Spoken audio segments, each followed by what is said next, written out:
fiction.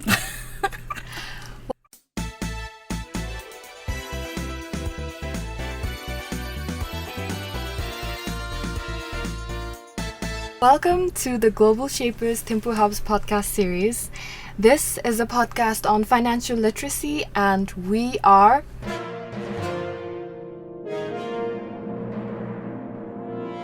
NgulDumbs. Well, we might have to explain what NgulDumb is, right? And how we got the name. Because we're dum-dums. Bhutanese currency is called Ngultram. And Because we are dumb about money. Yeah, NgulDumb. So you get the gist, like Ngultram and dumb people are here making this podcast. And just because we are making a podcast doesn't mean we are all that smart about money, how to get it, keep it, and grow it. in this episode, you get to know us better, who we are, and our money stories, and some of our goals about getting better with money. All right, so let's introduce ourselves, right? I'll begin it. My name is Phuntsho, and I like to create things and break things. As a kid, I used to break a lot of remote control cars to see how it worked, and eventually it evolved into creating things with it. But the sad reality is that I've never learned how to create money or to even like keep money, right? And that's one thing that I really want to learn from this podcast. Like, it's not just us giving you lectures on how to save money and stuff, but we are also learning together with you while making this podcast. So one goal that I am thinking of through this podcast is that I want to learn how to invest. I think there's a lot of room for Bhutanese people to invest, especially at a time like this. Yeah, so My name is Srijana. I'm a self-taught designer. I like to paint. That's my therapy. It keeps me alive. My weakness as of now is I'm learning how to use my left hand again, because I recently had an open reduction internal fixation on my left humerus, and I'm learning how to move my left arm again. That's my current flaw, other than a lot of other flaws which I have, which I don't want to mention right now. And my goal from this podcast is I want to learn how to save smartly. Yeah. Okay. So, hi, this is Tenzin. Presently, I'm an employee of a financial institution, and as an employee of a financial institution, I am very fascinated to learn about stocks, investments, basically wealth creation. So that is where my interest lies. But on the other hand, I am still attempting to figure out a monthly budget plan, sort of like savings plan for myself, which I think is a restriction or a weakness in terms of my personal financial growth. I have tried various budget tracker apps, and Srijana is also using one, I'm sure, right now. It doesn't work. Yeah, it doesn't work. So, and I have tried various budget tracker apps, but right now what I'm doing is I'm trying to maintain a bullet journal where I physically note down all my expenses, and I want to try it out for the entire year and see how it works for me. So that is the mini goal of that I want to achieve for this year. And as for my long-term financial goals, I want to save a sufficient amount of money so that by the time I retire, or before that, say by an X number of years, right, I have the financial freedom to do the things which makes me happy and to take up and follow a direction which I'm genuinely curious about. Yeah. so not let money be an issue, right? Yeah. Yeah. So Namgay? Hi, I'm Namgay Chodin, and I'm currently a civil servant. I like to think of myself as a jack of many trades because I have many interests. I'm currently learning how to sketch badly, speak French badly, and code very, very badly. And my flaws, I'm perfect. I have no flaws. Okay, but on a more serious note, I am a total aspirational spender. And I'm sure many of you listening haven't heard of what aspirational spending is, but basically it's that there is an ideal person in my head who I want to be, but I'm not really putting in the work to acquire the actual skills to be that person. But in a weird, twisted way, I think that if I buy something, I can buy my way into being that person. So, for example, I buy a lot of books that I think I will read, but every time I look at my book stack, I'm so shocked because I have books that I bought way back in high school and I still haven't read it. And it's not just books, but can be anything, like can be shopping for clothes or online classes, which are really insidious because I've like signed up for 100 of them. Ambitious. And I would like to become a disciplined saver. I think that would be what I'd like to achieve at the end of this journey together. Because it's discouraging to see the small numbers sometimes, but I think as if I can cultivate the discipline, then I would be able to save a little bit more in the future when hopefully I'm earning more as well. I think all of us have something in common, like we want to save and we want to create money, right? We want to know more about money. So this is what we are trying to do with this podcast, like, because I think as a generation we have basically forgotten to live below our means. That's one issue that I feel. So but I'd also like to, I think hopefully we can cover this in the podcast, but somehow it's not just your fault, because it's also a lot of structural and external issues that make it harder, especially for this generation, to save. And like you always hear in our parents' time, they could buy a land and a house, and for most of us like millennials, this is such a big dream. And I think I would want to explore a little bit more about these structural barriers and how we can overcome them. Yeah, talking about structural barriers, like not exactly structural barriers, but like we could talk about how growing up as a kid we had these misconceptions about money and stuff. So, Pelmo, you want to start? Yeah. So I was born and for the initial phase of my life, I was brought up in Phuntsho. So as all of you know, Phuntsho is the commercial hub of Bhutan, right? And because of that, I have been exposed to money, trade and commerce from a very early age. And in fact, my Age, also known as grandfather, he used to run a grocery store in his village, and he used to visit Phuntsho quite often. Whenever he came down, he used to carry this big black bag, and my parents, they used to quietly take that to ToshL. The altar place. Yes, that's the altar room, and they used to close the door. And once I peeped through the keyhole and saw that there was money inside that bag and that they were counting it secretly. So that's when I realized that matters which are related to money were dealt very secretly and in a hush-hush manner. So, something which is only discussed amongst the adults, and in my case, the talk was even separated within the family members, right? So it's funny because money is literally the one subject that affects every single aspect of our lives, and yet somehow we never want to talk about it. It's a very touchy topic. Sometimes it's very emotional as well, like in some households, like it gets difficult. Like money, people say money can't buy happiness, but that's for some, a lie. that's a lie. But I mean, there are studies where after a certain amount of money, like it doesn't. But in order to get to that extent, like you need podcasts like this to help you grow that money. And also I clearly remember, like back then, there was a misconception. I had a misconception about money. So when coins were in circulation, I used to collect them and used to treasure them when my parents, left them in different parts of my house. So, and for the most part of my childhood, I was in delusion that coins were more valuable than notes. Like we always associate weight with value, right? So practically, coins were heavier, so I thought like coins were more valuable than notes. So I think that's a fault of our society, of because maybe if we were trained as kids, to talk or even like think about money, then this scenario would have been a lot different, right?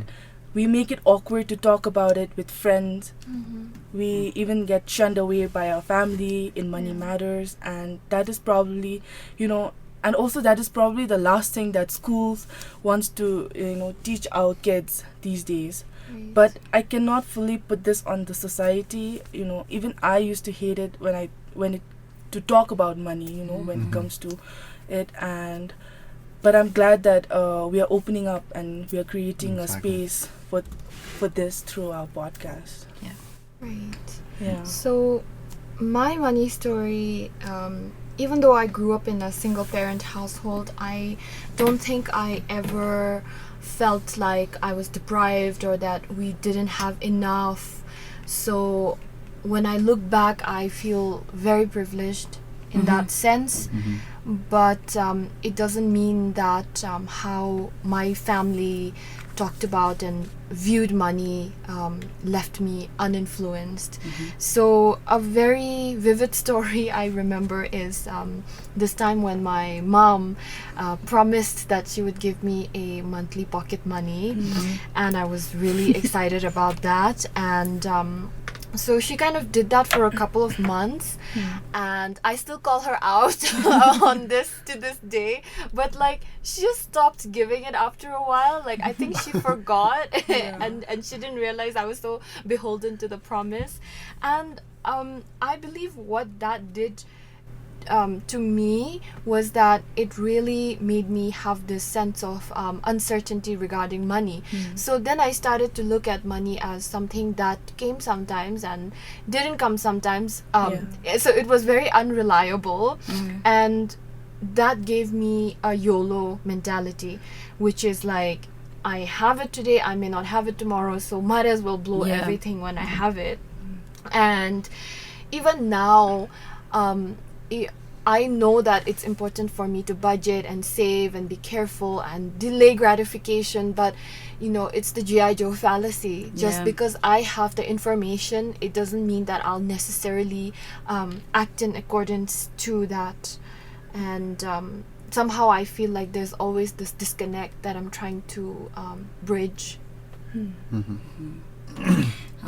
If I talk about my money misconception, it's not exactly a misconception. I mean, when I was younger, my parents used to give me and my siblings this cute little piggy banks called as kantur. I don't know if you guys know. Yeah. So they used to ask us to save money, but never told us why. We were just forced to keep our money there, but we never knew what's the benefit of doing that. So to really think about it now, I think because we were forced to do that, so we never really thought about why should we do it and all that. And so now that I'm an adult, it's ironically had made me like rebel against whatever they taught me, like like you should save, but because I didn't know why we should, and now that I'm an adult and I'm figuring out why I should be saving, so it's like kind of like somebody asking us to do something, but then not telling us why has made us like not do it anymore. I think it's also on us, like we were not really curious as kids. Like we should have questioned it. That's also true. That's true. Before I delve into my story, I just have a question for the general audiences, to all of you guys.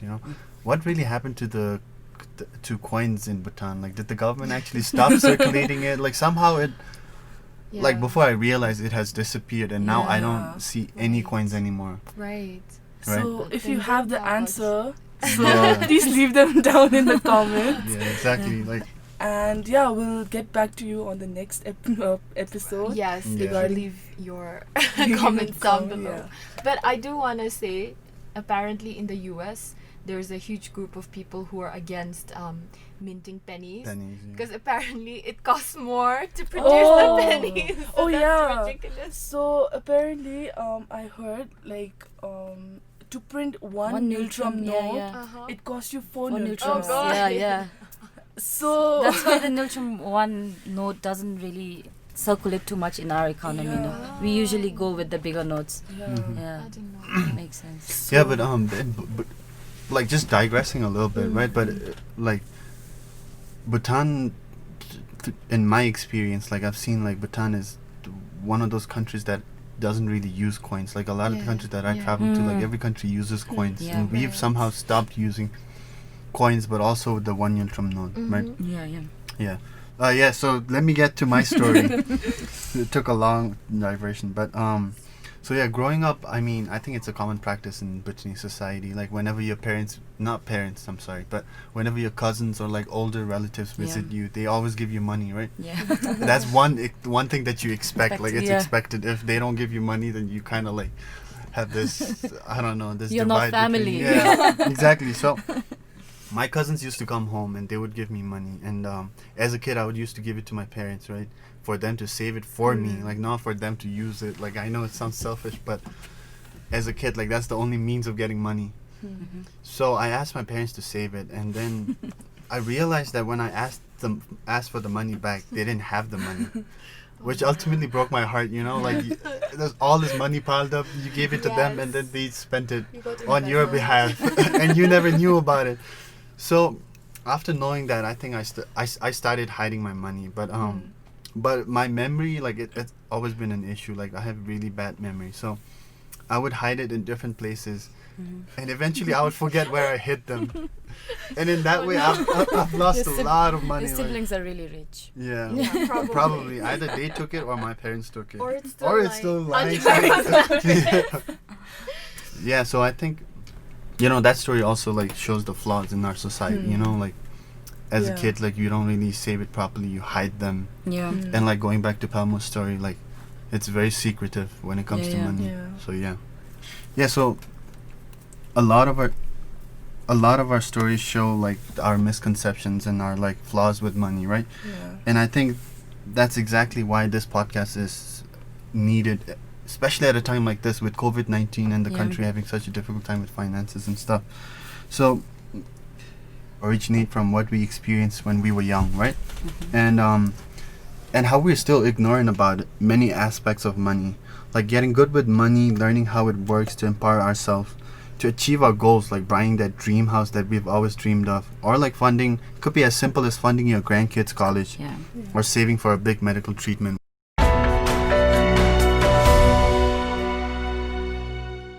We'll be covering topics on how to make money as a young person in Bhutan, how to get skilled, market yourself, create your own opportunities, and look for funding. But we will also be talking about why it's so hard to keep our hard-earned money. Spoilers alert, it's your fault and sometimes it's not your fault. We will also talk about ways to protect and grow your money. And I think this is one issue, right? Like we in our Bhutanese society, I'm sure it's in other societies and in other countries as well, but we trust a lot of people with our money. Right. Like it's very ironic, like sometimes we don't, but like at the same time we do trust a lot of people with money. That's why I think a lot of embezzlement happens in the rural parts of Bhutan, because people from the urban areas, they are extra smart. They go to these people and they are like, "Oh, we are going to double your money if you give us your money." Right. Give me some of that money. So back when I was working at my first job in Delhi, this was like 6 months before I had decided to return home. I had realized that all my friends and my office colleagues, they'd already saved up quite a lot. And I had I have no savings and I need to save now kind of a moment. And I knew for a fact that if I had kept the money in my own account, I'd just spent it. So what I did was, my roommate and I, we would keep our savings in each other's account. And that's so weird because we would keep the same amount. Like, I would put 20k in her account and she would put 20k in mine. Well, it's the same thing, right? The money is exactly the same amount, but like psychologically, in my head and in hers as well, we wouldn't touch our savings at all because we would think it wasn't ours. And often at times, like, we would keep a tap on each other for our money or for our savings. And I guess this strategy kind of worked out. Like, basically, we became a bank for each other. Transaction. You still have 20k in your account. Yeah. You have to play mind tricks on yourself. So, are you ready to join us on a journey of being more financially literate? Do any of you guys have a savings account? Yeah. Yeah, you mean like a recurring account? Yeah, like what's a recurring account? So the recurring account is where you always and every month deposit like a fixed amount, Yeah. and then you're not able to use that money. Right. Yeah. And I actually have 2 bank accounts because sometimes I need money for emergencies and to be a little more liquid. But recently I also found out that you can use Mbob or MPay and create a recurring account. Yeah, without immediately. Yeah. Yeah. Wait, so you said you have 2 accounts? Yeah. Recurring, and what's the other one?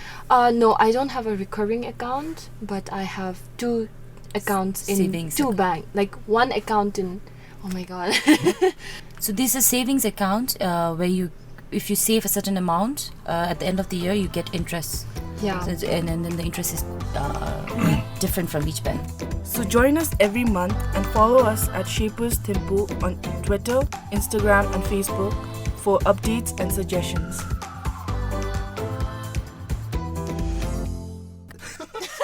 Nervous. Sorry.